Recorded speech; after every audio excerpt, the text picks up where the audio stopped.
better have those results done.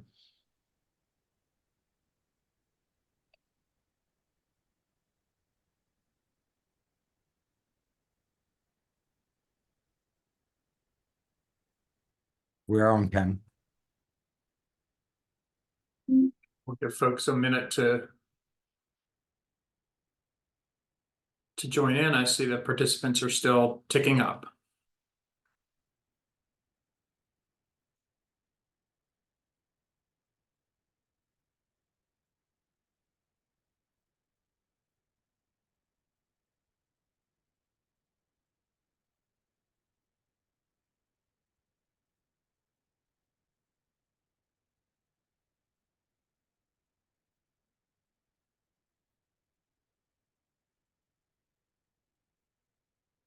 We'll give it about 1 more minute for the attendees to filter into the room. It takes a little while as people are queued up for them to get added. So give it another few beats here.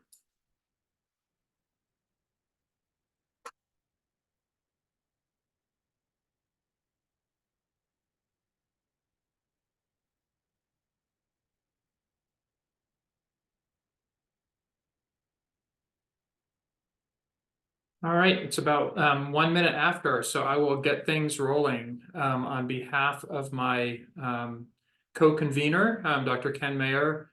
Welcome all to the Antiretrovirals for Prevention webinar series, and thank you for joining today.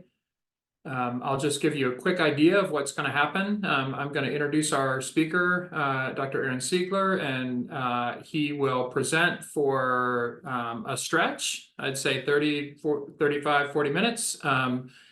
And during that time, we really encourage you to, as you have questions, you can pop them in the chat function as attendees, and we'll come back.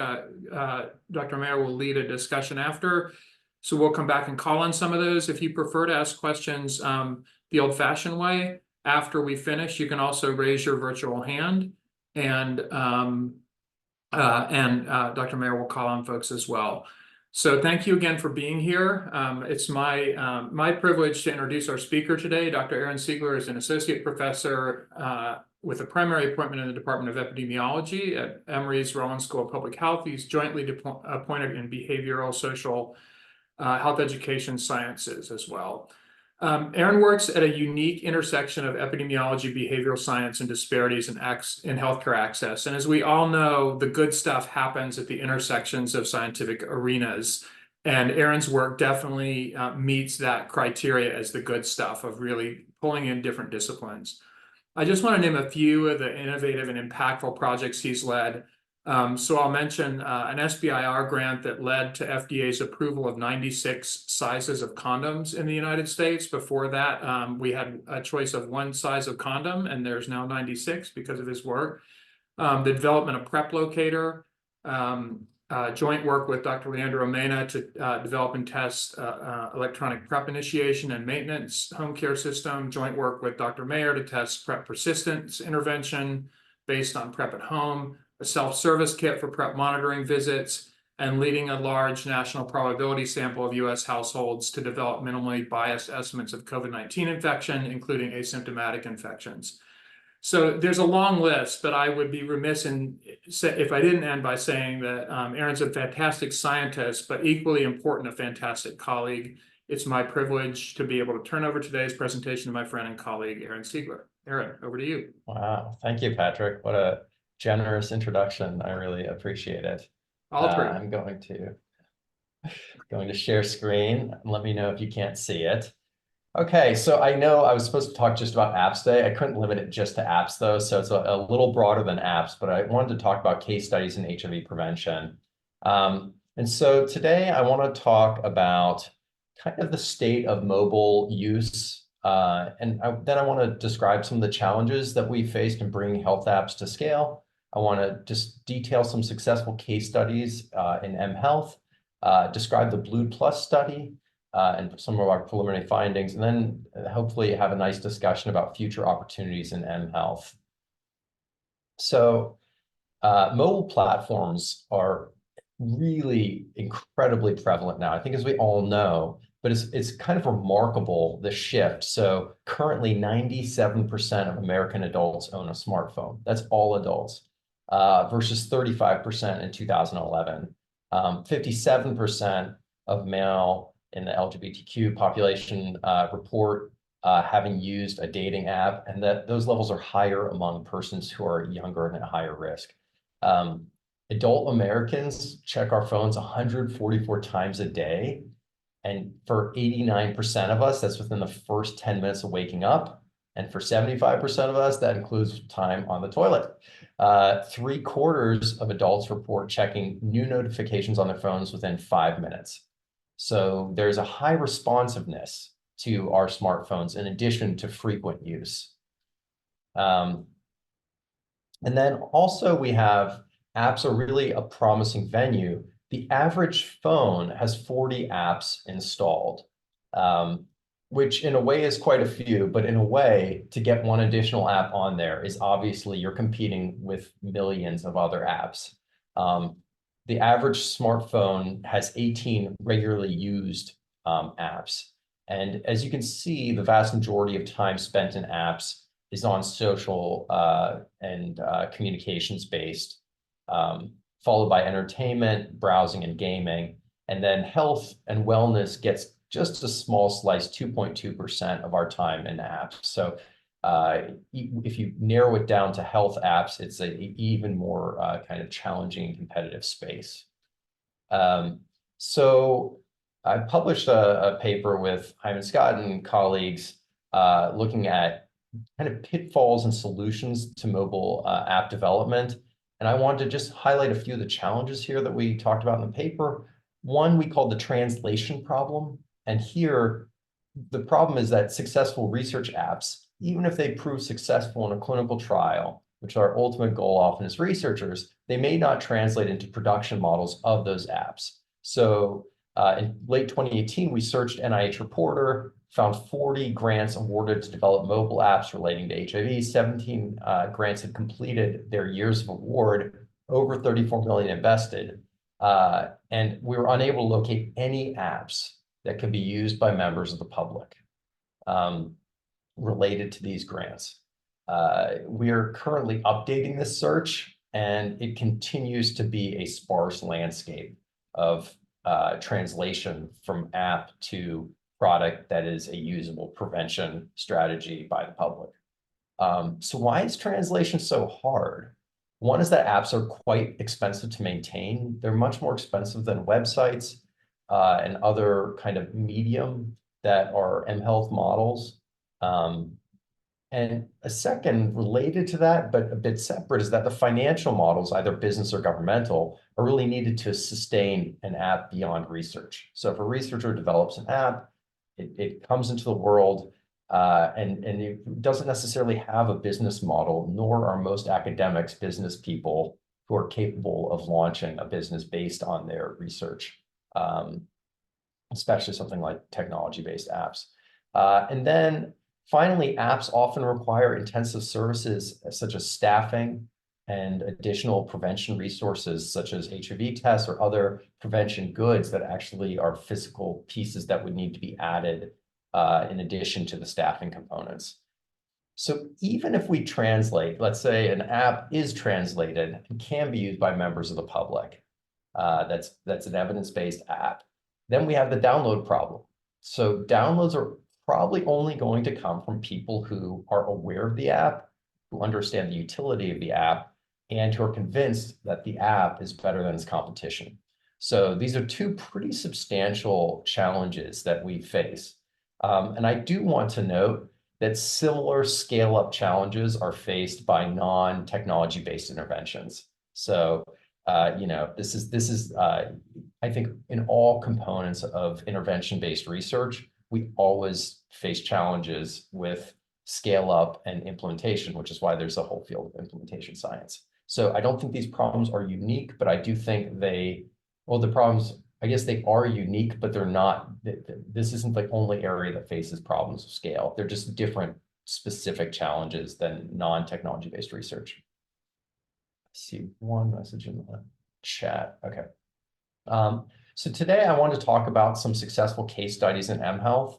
We're going to talk about PrEP Locator, talking about covidtest.gov, the governmental program, talking about Together Take Me Home, which is a CDC and Emory and NASDAD and Building Healthy Online Communities program, talking about PrEPmate, talking about a program in China, Coast Service Center, talking about PLUD, the current research project that we're running. Okay, so starting with PrEPmate, and just a brief thanks to Al Liu and Susan Buchbinder who provided these slides. PrEPmate is a text-based support intervention for PrEP retention and adherence. And it's patterned after Welltel's model of weekly text message check-ins to support antiretroviral adherence. And here, for the first 2 weeks of the program, people get daily pill reminders to take their pills. Then it's optional whether people want those reminders to continue or not. There's then a weekly check-in message.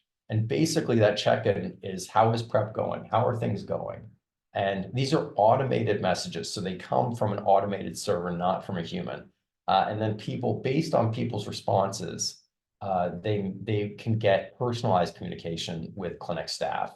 And so it's a simple intervention, but one that had remarkable results. So here you can see visit retention was higher for PrEPmate relative to standard of care, 2.73 increased adjusted odds. And then PrEP adherence based on biomarker protective levels at each visit were higher among persons in the PrEPmate condition versus persons in the standard care condition. And this was kind of persisted even as levels of adherence and persistence dropped over time in both conditions. They're maintained an overall effect for adjusted odds ratio 2. So pretty remarkable results for a quite basic and simple intervention. And here there are two, there's the paper that reports the trial results on the left, and on the right, you can see that PrEPmate has been added to the Compendium of Evidence-Based Interventions from CDC. And so CDC has officially added PrEPmate into their Compendium of Interventions.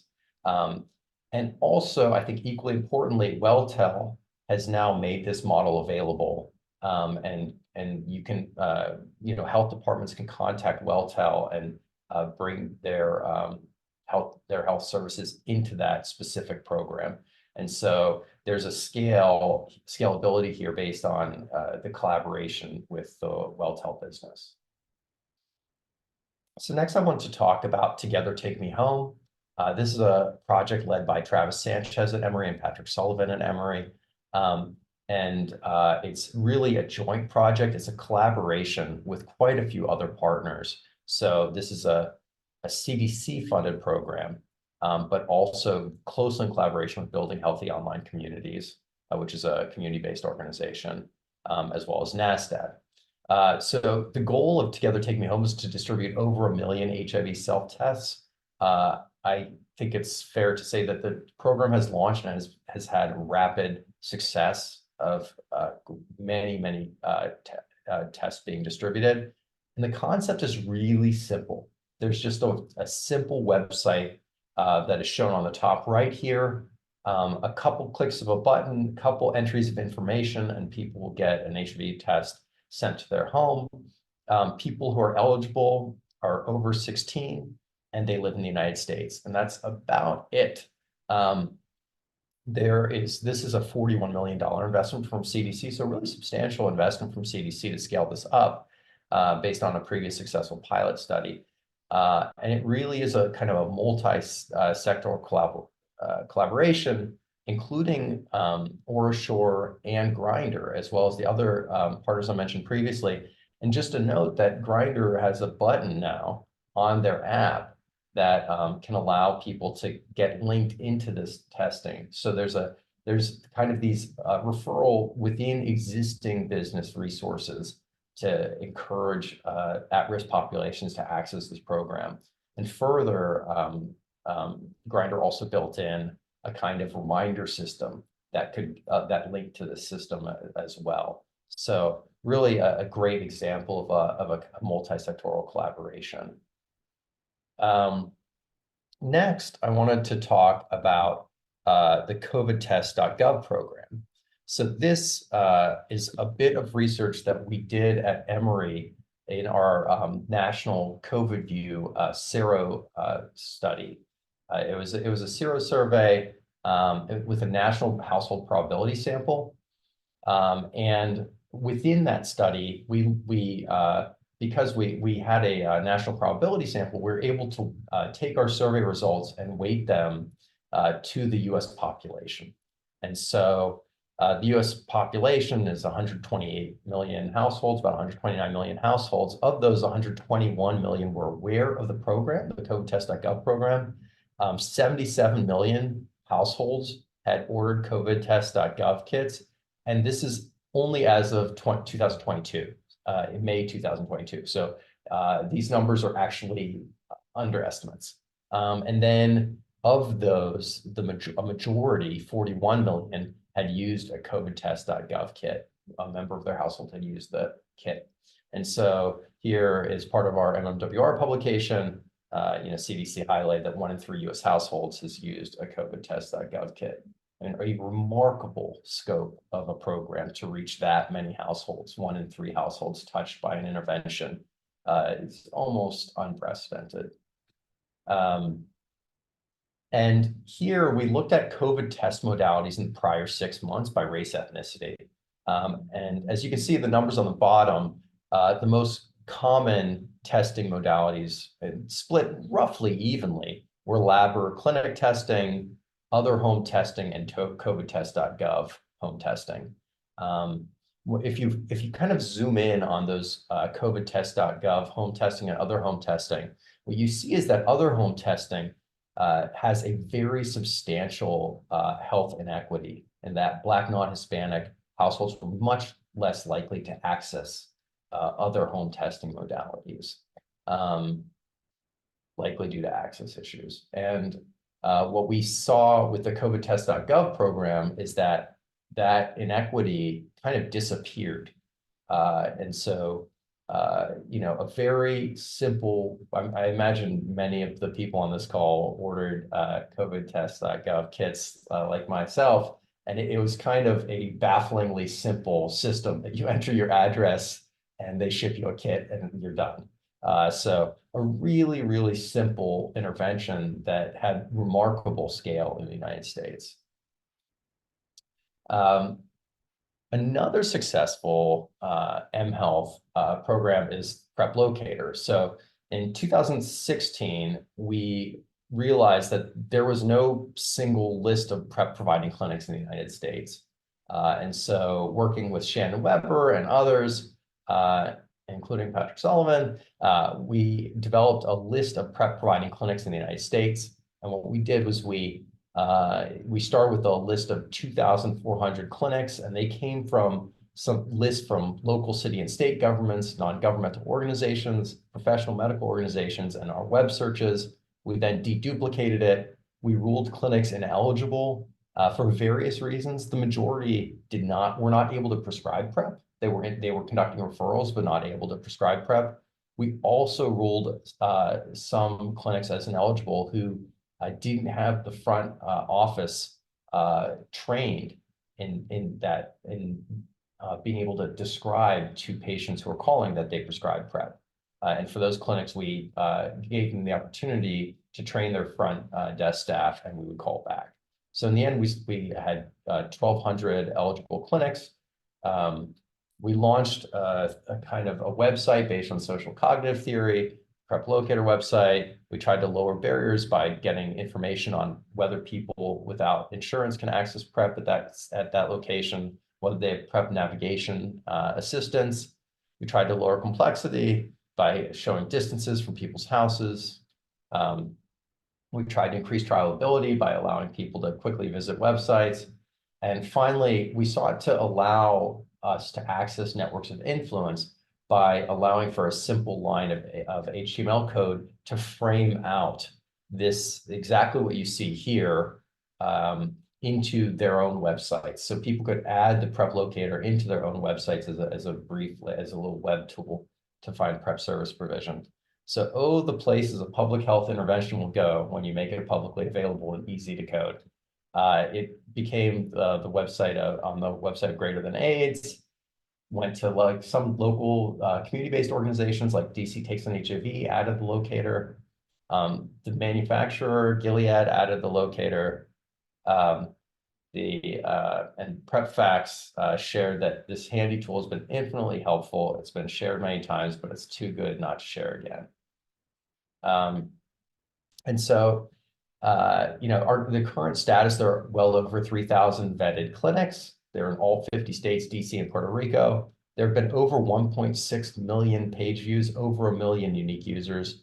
And we did a survey of the website users, and the majority were either persons seeking PrEP or navigators helping people to find the right PrEP clinic. And this intervention is now part of CDC's National Prevention Information Network, NPIN, which makes it sustainable and accessible as a resource. Next, I want to talk about this community-based organization in Hangzhou that in a recent research trip to China that we interacted with, and I found their work incredibly inspiring. And this CBO for men who have sex with men is called the Coast Service Center, and they, I'll get into their work in a second, but I did want to note that they weren't the only ones doing innovative work. Every CBO that we interacted with in China had an app that was their own app, and each app had kind of impressive lists of services that MSM could access in their area. So it's kind of amazing to see the depth of app-based kind of service provision at the community level in China. Every major city that we talked to had one of these. This one is especially good. So here you see some of their programs, services available on the apps include like live and short video interventions. And you can see that the app and the people behind it and the CBO are really, it's based in and run by the community. On the app, persons can order at-home HIV tests pretty easily. It's using their system that connects to WeChat, and then it provides online self-test kit services. In 2022, they had 4,851 test kits online, yielding a 0.7% HIV positivity rate. And this was kind of an ongoing concern across the app companies in China, that they felt like their positivity rates for home testing were lower than what they expected, and they felt like it was probably due to underreporting. And different CBOs use different solutions to try to address this substantial challenge. Some of them, had people give a deposit and then would pay it back. There are different solutions, but one of the most innovative solutions was this Hangzhou volunteer grid of services. So they had more than 400 volunteers register on their platform who allowed their locations to be displayed. And those volunteers then could be accessed to serve as HIV test counselors and to provide the HIV test in person to members of the community. And the bulk of these tests were done at places like coffee shops and other local meetups that were preferred by the persons requesting the test. And the CBO covered like the cost of the coffee for the persons to meet up and get the test done. And so in this case, there were 13,000 men of sex with men who made face-to-face appointments using this location-based system. And it was an increase from the previous year. They also increased their positivity rate to 2%. And so they did get a higher yield of cases through this kind of in-person mechanism that sought to resolve the previous challenge. So super innovative, super exciting. You can see how well the app's laid out. And so quite impressive thing for a community-based organization to run. So now I want to talk about the Blued study. So Blued is a geosocial networking or dating app with over 12 million monthly users in China. And Blued contacted our team at a conference in 2018 And they wanted to develop improved health platform functionality for their app, kind of similar to our evidence-based HealthMinder app that we developed at Emory. And so we conducted a literature review on technology-based intervention, and when we developed and pilot tested the Blue Plus intervention. So briefly, the systematic review of technology-based interventions. This study has been led by a PhD student at Emory, Wenting Huang, and the eligibility study criteria were that the study population had to be Chinese MSM. It had to be a technology-based HIV intervention, either web, app, or text-based. It had to be a prospective study with pre and post measurements of outcomes. The outcomes had to be either HIV testing, condoms, or PrEP, and then it had to be published in eligible search years. And we searched both English and Chinese language databases. And you can see that we identified thousands of records, almost just under 3,000 records, just over. And we eventually found 24 unique studies to include in the review. And here we show a forest plot of the increase. So these are absolute differences in HIV testing. And so the absolute overall effect of increased HIV testing was 21% relative to the control arm. So quite a large effect. And here in the forest plot for condom use relative to the control arm, there was an overall effect of 15% absolute increase. So based on these findings, we were encouraged to continue forward in our efforts to increase HIV testing and condom use, and also to add PrEP to the mix. So the Blue Plus pilot study, our methods, we initially did cognitive interviews and focus groups to develop the Blue Plus platform. And our goal was to include a PrEP program with an online ordering function, in-person laboratory tests, online clinician visits, and mailed prescriptions. So trying to minimize the kind of barriers to starting PrEP by having as much of that process be online as possible. We also had at-home HIV test ordering. We had condom and lubricant ordering, and also kind of a choice of different kinds of condoms and different kinds of lubricants. So people could get the thin condoms, or they could get, the other, the black condoms. There are different condom options, and silicone and water-based lubricants. We also had standard kind of HIV prevention messaging that was based on a previous successful evidence-based intervention. And these services were all offered without cost to emulate health department provision, and eligible participants were in Beijing and Chengdu. And basically, that for eligible participants who enrolled in the trial or in the pilot study, their apps automatically updated from the Blue app to include this Blue Plus platform. So it's the same dating app, just with a new tab or it's not even a full tab, like a new sub tab to allow people to have a better kind of health platform to look out for their health and to use these kind of interventions. And so in our study design, we recruited 240 persons per city with a goal of retaining 200 per city. The control group was a repeated cross-sectional survey. And we have months now. We've just wrapped up month 12, and we're analyzing those data, but I'm going to be presenting on data up to month 6. Oops. I'm like in a loop. Okay. And so in our, we ended up enrolling 625, of whom 440 we were able to contact and do the final enrollment of. And of those, at month 6, we had 398 followed, which is about 90% retention, just a little bit over. And so here I want to kind of put your focus on the total column, which is on the far right. These are first-time Blue Plus service orders, so people who this is ever ordering a Blue service of this type. So 38% of participants ordered PrEP initiation through the app and completed it and successfully got on PrEP, or successfully received a PrEP prescription in the mail. 63% ordered a HIV blood test, 10% an oral HIV, and 12% urine. And so that one is actually about 85% ordered because those are all mutually exclusive. That's 85% of participants order an HIV test. And then 80% of participants ordered condoms and lubricants. So quite high usage of the services offered by the app. And here we see the overall levels of PrEP use and HIV testing and condomless sex relative to the comparison cross-sectional survey controls at month 6.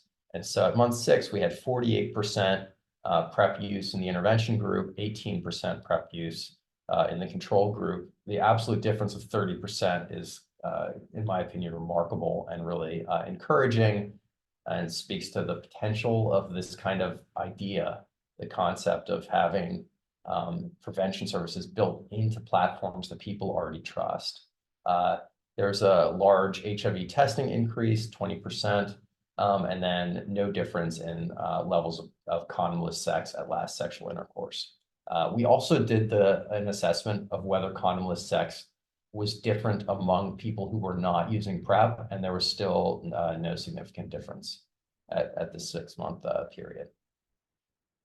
So some of the qualitative feedback we've received, people have said, I hope there will be more projects like this to benefit more people. This project enabled me to have a better understanding of my own body. The simpler, the more convenient, the better. So really encouraging qualitative feedback. So our next steps, we're working on developing a hybrid effectiveness implementation trial design. We have an RCT with a biomarker outcome as the clinical trial component in terms of implementation science pieces, cost effectiveness modeling, and developing an onboarding package for China CDC and local CBOs to implement the interventions. That's kind of our high level picture of like what we think the next steps are in this particular line of research. So some conclusions about successful mHealth solutions and kind of where the field may go. It seems like broad access is really critical. So 5 out of the 6 programs, you can see on the right kind of the layout of the programs that fit that criteria. 5 out of these 6 programs, the services were easily accessible and easily understandable, simple, clear communication. There were few eligibility criteria to prevent people from receiving services. So fewer eligibility criteria, more openness, and more access. And then the last thing I want to note, I think is really critical as we see these vast health inequities in our epidemics, especially in the United States, but I think globally, is that if you make easily accessible programs, it may also help to address health inequities. The second thought, even though I'm presenting on apps, is that it's not always an app. And I think we have to be flexible at how we move forward in making prevention services easily accessible in our field. So for many of these programs, they were text message based or they were web-based programs. These may be a bit easier to scale with fewer resources required and similar reach possibilities if it's kind of brought to the right audience at the right time and in the right manner. At the same time, apps provide a really unique level of depth of intervention that you cannot get from a website.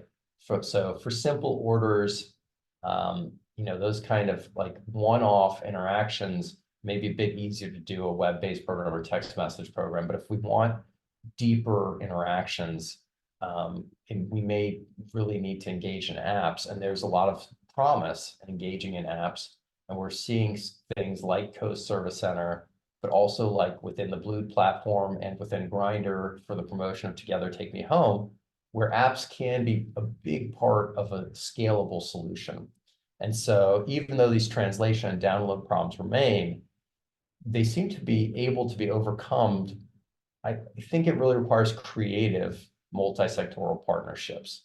So that's the critical piece that seems to all of them. So all 6 programs had these kind of multi-sectoral partnerships, combined businesses, combined public health authorities and agencies and combined often researchers to allow a kind of efficient rollout of the health programs and sustainable. So I'd just like to, really emphasize that I think governmental programs and community organizations and businesses, along with us as researchers, are often stronger in collaboration, and that if we build these models into our research from the beginning, we have then a possibility to create more sustainable programs in the long term. I think the evidence-based interventions program of CDC is really promising, and we saw, PrEP enter that. I think it's the first PrEP retention, or maybe even the only PrEP retention program that exists in the CDC EBI model. And I think that's kind of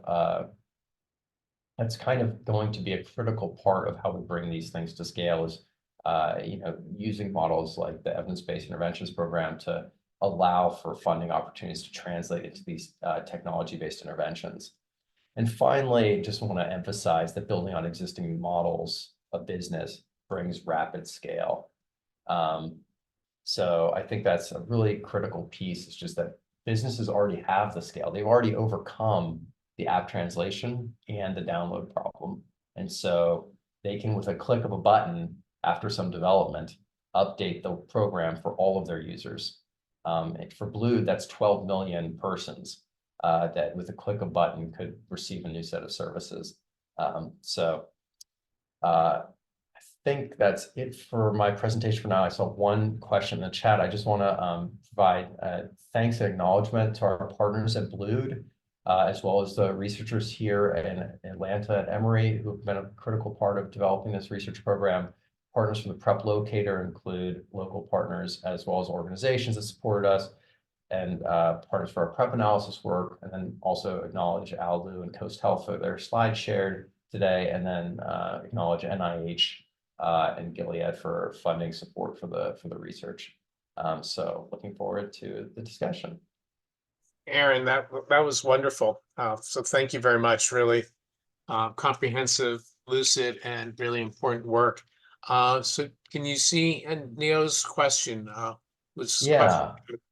How Blued Thanks, Neo. On the United States, Yeah, so it's really interesting that, I don't like Blued. I don't know how familiar you are with it, but I'll let everyone kind of become a bit familiar with it by describing it. Blued is basically, if there was no competition to Grindr in the United States and there was a single app for all MSM to use, that's Blued. So it's every dating app rolled into one in China. So it's that kind of reach. And they have 12 million monthly active users, which we estimate 4 to 5, maybe 6 million MSM in the United States.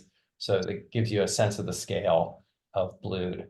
And I do think you couldn't just take Blued and launch it here in the US. I think they do have an app that's downloadable in the US. I think it's very different from their app in China. And it doesn't have a lot of user base and doesn't have a lot of reach. So I actually think the key to working in the US, if you wanted to emulate this model, would actually be to partner with Grindr, with Jacked, with Adam for Adam, with the existing companies that do have reach here, with Hornet, depending on the community that we're looking at. There's a lot more choices here in the US. But I do think that that's kind of the approach that would be needed. In terms of tailoring, I think that's one of the nice pieces about working with Blued on this project, and kind of surprising to me, is that they really know their users and that they have their users trust them. And so it was very easy to scale up a pilot study because we were able to not endanger their business model, because we're just launching to 400 people this service, but allows them to test a new option for that could potentially be scaled to all their users at very low risk because it's covered by research. And within that, we did do a lot of tailoring. And I do think you'd want to do some tailoring with the app company. And there are business concerns, and you have to navigate all the pieces of how a business is going to operate. That's the downside. If you're a researcher developing your own app, you own that. and you can do whatever you want with it. And it doesn't have to have any business concerns, any other concerns of, like some of the things we've navigated with Blue are like, they're very protective of their user data. So some things that we're like, oh, we'd love to be able to like have really tailored things based on what people are doing in the app. And the company said like, no, our user data are like sacrosanct. We're not doing that, and we can't do it. And so like, and they're reasonable, right? But if it was a research app, you could do whatever you want. And so there is a back and forth of tailoring both to the community and to the business model in a realistic way that is scalable. So hopefully that answers some of your question about it. Aaron, I was wondering, but do you think at all about other health conditions? At what point does the app get too clunky versus covering other things of interest to people might get more engagement? Because I can't count how many apps I have that I loaded them and I never use them. But low hanging fruit would be things like DoxyPep, other sexual health. But given the high prevalence of concomitant syndemic conditions, do you think an app would be more robust if it offered referrals for behavioral health, for example, or you think it gets too complicated, and in this case an HIV prevention focused app is really the sweet spot? I mean, I think that's a really good point. And there are like, I think if you were going to roll this out more broadly, like with a company that doesn't just, if you're thinking about rolling it out with, dating apps, they're targeted to a particular population, it allows you to do much more tailoring around like, okay, this population is probably pretty interested. They're on this app thinking about sexual health. We can engage them on sexual health here and then kind of expand from there to things like DoxyPep and other areas. I do think that you're right, Ken, that when you provide services that people want and are interested in, that's how you get them to use the app and not to let it go. I think that's a critical piece, is it has to provide a unique functionality. That's what all of us keep. The reason I go back to using a particular app is because it has something I want, whether that's interaction or whether that's a service. And one of the things we found is that the services are often a critical piece of getting people to use them. As you saw in this, like 80% of the Blue users were ordering HIV tests, 80+%, and 80% ordering condoms and lubricants. So by giving people tools to get things that are actual goods, I think it did probably increase the level of use of the app. And we let them know that in the health messaging. All the health messaging was very targeted around like, here's a health message and here's the thing you can get that's a service to you. So I think that's a really good point. The other piece that you mentioned was just the kind of concept of like expanding beyond just sexual health. And I think that's really critical, especially if we wanted to launch in a broader collaboration, something beyond just a dating app, a geosocial networking app, to a broader population. You might use something like Heart Health as a door that gets people into sexual health a little bit down the road. So I think those are both critical pieces. Does that answer your question? Yeah, it certainly gets at it. I mean, it's a complex issue about, what do you bundle on, what increases uptake and what doesn't. And I think it's a good field for further research for your next gen studies. There is a question from Elvis Kai about thank you for the presentation.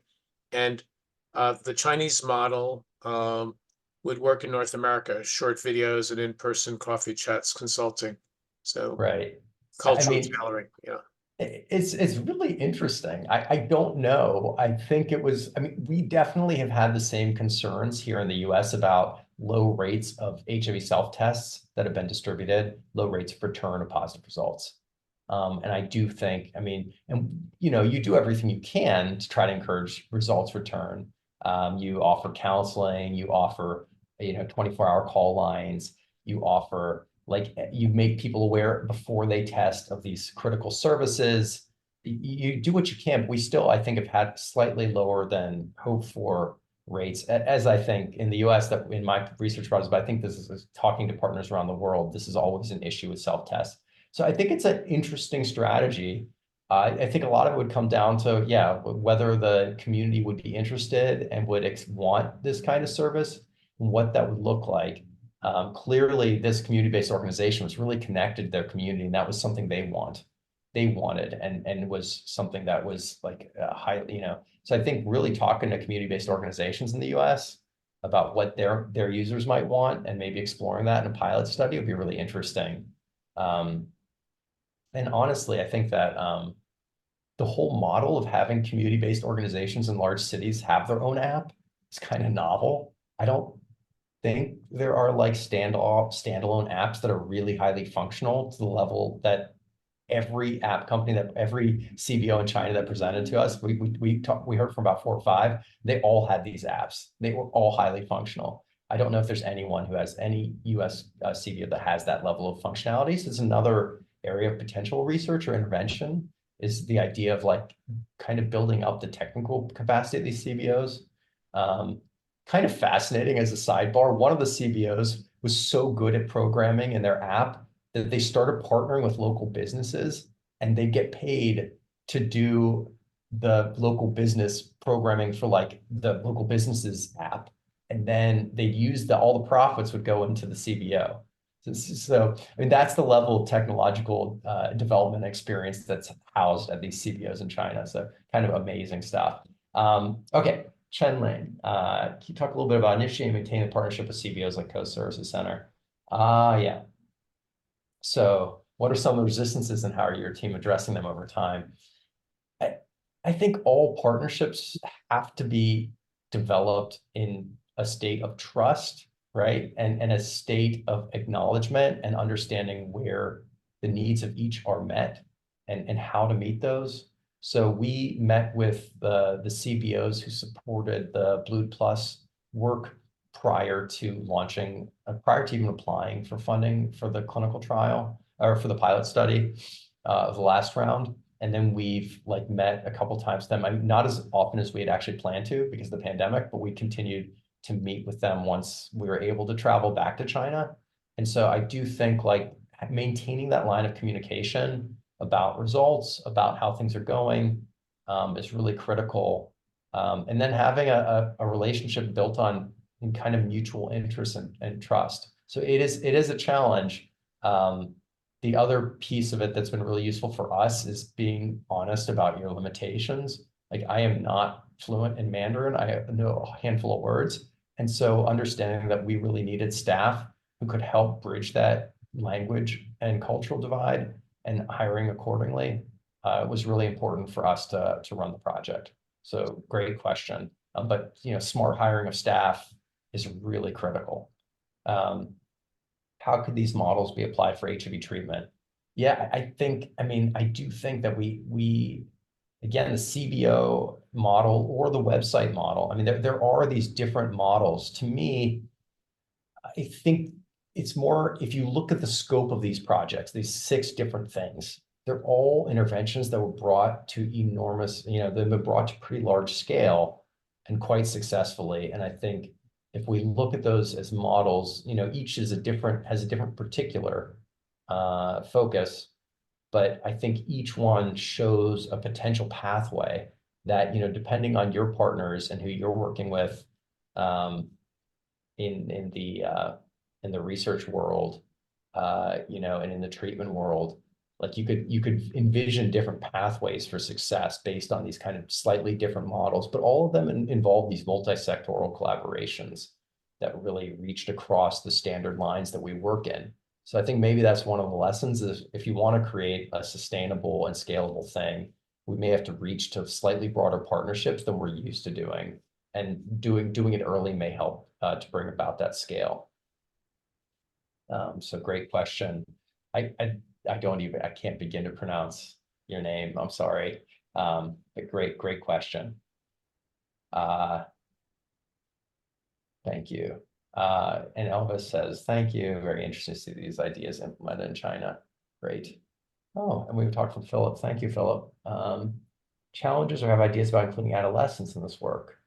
Oh, yeah, those are big questions. I'm going to start with the work in Africa. So I know that like in Africa, smartphones aren't quite, they're pretty prevalent in cities. I think in rural areas, they're less prevalent. So you'd really have to, I mean, it's a huge place. So you'd have to really look at like, I think if you're going in South Africa, smartphones are actually pretty prevalent. In other areas of Africa, it's a mix. And people often have data plans. So if you're going to do app-based research, you have to be aware of the data plan issue that is like people get billed per unit of data. And so that you have to kind of address those in the design of whatever tech-based research you're going to do. But I do think there's relevance. I mean, that there's no reason these kind of interventions can't be scaled, whether it's a simple website for people to access, or whether it's an app-based research. I do think there's scale to be had. And maybe, you know, depending on the setting and depending on what the intervention is, like covidtest.gov was so successful because it was so simple. I mean, it's absurdly simple for a thing that reached 1/3 of all households in the US. I mean, you go to the website and it looks like it could be designed in 15 minutes. It does not, it's not a complex website. And Together Take Me Home, congrats to the Emory folks, looks much prettier, but the functionality is also, you know, could be designed in 15 minutes or an hour. It's a very, very basic functionality for many of these things. So those maybe are promising interventions for African context. I also am familiar with some systematic reviews of text message-based interventions have been very successful in African contexts and are scalable as well.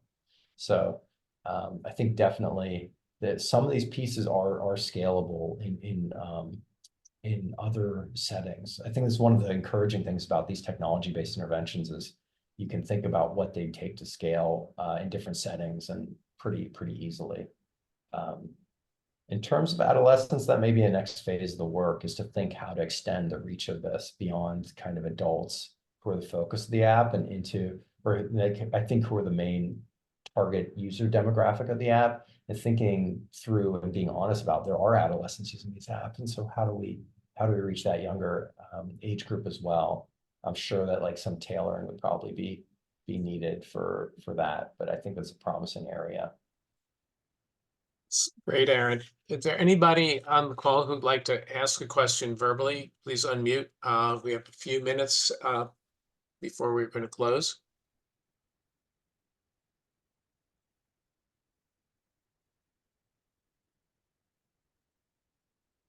Well, thanks to everyone with questions. And if anybody, you know, is interested in talking more, I'm really happy to, I'm always happy to discuss more about the work and about, you know, kind of your work and how tech-based interventions can kind of feed the next stage of all of your research. So thank you for your time today. Thank you, Aaron. It was really just a wonderful talk. We very much appreciate it. So just a reminder for folks, we meet every other month at this time. So our next meeting is going to be on April 1st. And Patrick and I will be doing a CROI update. And anybody who's a member of this community is welcome to join us. So you are welcome to self-volunteer. But we'll talk about what are the exciting things about antiretrovirals for prevention that we've learned at the upcoming CROI. But also because we do meet every other month and we're always looking for speakers, anybody here can self-volunteer, or you can let us know. Please email Patrick or me and let us know if there are topics that you feel like we haven't covered recently that you think are emerging issues that would be helpful for people to discuss. So without further ado, on behalf of Dr. Sullivan and myself, we want to thank Aaron Siegler, Dr. Siegler, for his wonderful presentation, and thank you for your participation. Have a great day. Thank you. Take care. Bye. Thanks, everybody. Bye.